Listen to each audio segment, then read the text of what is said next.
Halo, balik lagi di ruang operasi. Jadi hari ini saya ada beberapa operasi.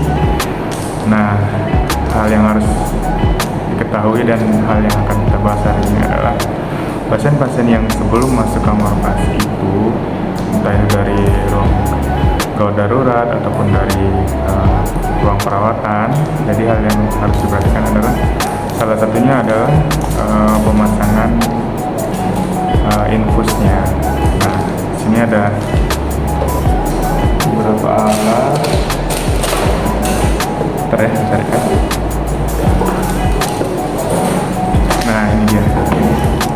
Ini alatnya. Ini adalah jarum infus. Ini ada yang sudah terbuka ya, bisa pakai contoh aja. Nah, untuk pasien ataupun keluarga pasien, di mana keluarganya yang mau dioperasi harus dipasangi infus. Nah, ini dia. Jadi infus ini ada berbagai macam sesuai dengan warnanya dan sesuai dengan ukurannya atau nomornya. Jadi yang satu ini warna pink ya. Jadi warna pink ini nomor 20. Nah, pasien-pasien yang akan masuk ruang operasi, setidaknya pasien tersebut dipasangi infus atau jarum infus itu yang minimal nomor 20 ya, seperti ini. Jadi pasien tersebut harus dipasangi nomor yang besar, karena pada saat operasi itu bisa terjadi perdarahan. Ya, pokoknya bisa terjadi hal-hal yang menyebabkan tekanan darah pasien menurun ataupun pasien kehilangan banyak darah.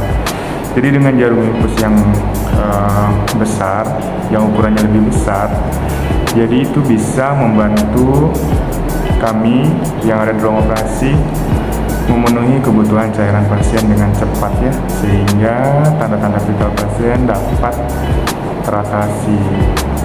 Nah, jarum infus itu seperti ini ya. Nah, di dalamnya seperti ini.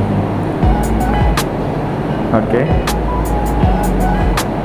Nah, kadang-kadang jarum infus kecil ini bisa membuat banyak masalah. Baik itu di pasien baru masuk di ruang gawat darurat ataupun di keperawatan ya, di perawatan maksudnya. Nah, terutama kenapa bisa membuat masalah? Terutama biasanya pasien yang datang itu anak-anak ya, atau bayi seperti itu. Jadi di situ perawat sudah berusaha untuk memasang infus.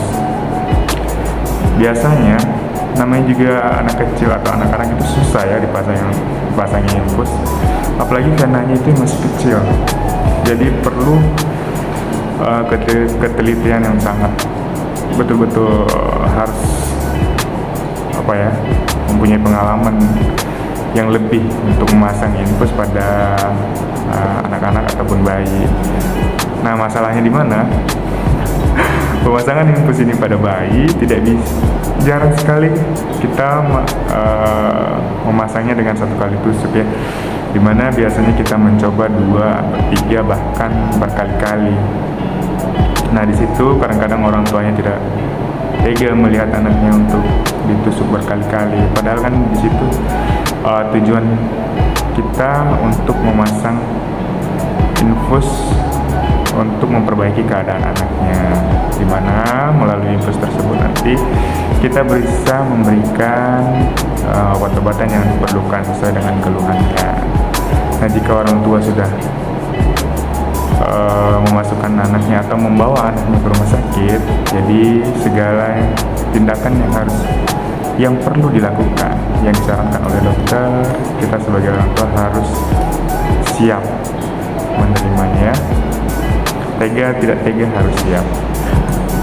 Kami pun biasanya para nakes tidak tega untuk memasang infus pada anak-anak ya, kasihan, tapi itu harus dilaksanakan. Nah, balik lagi untuk pasien-pasien yang mau masuk kamar operasi,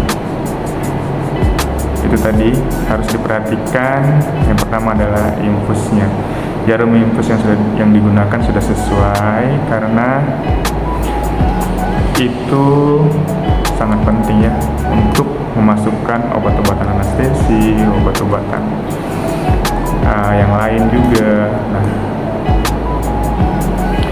Nah, sekarang kita mengenal jarum infusnya lebih dalam lagi ya.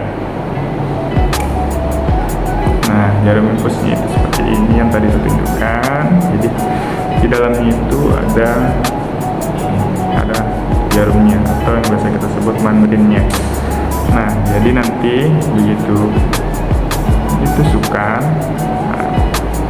ujungnya ini ya, ujungnya ini yang masuk. Kemudian jika sudah tepat kena di vena, nanti akan ada indikator darah yang masuk ke dalam tabung darah sini ya. Ini ada tabung darahnya. Nah, kemudian akan dicabut jarumnya atau mantunya. Jadi yang tinggal di dalam pembuluh darah itu hanya ini ya. Ini terbuat dari seperti karet ya, seperti selang begitu. Nah, jadi dia tidak kaku dan tidak tajam. Ini yang tinggal di dalam pembuluh darah. Jadi banyak orang berpikir bahwa yang tinggal di pembuluh darah itu adalah jarum besi seperti ini ya, tapi itu tidak.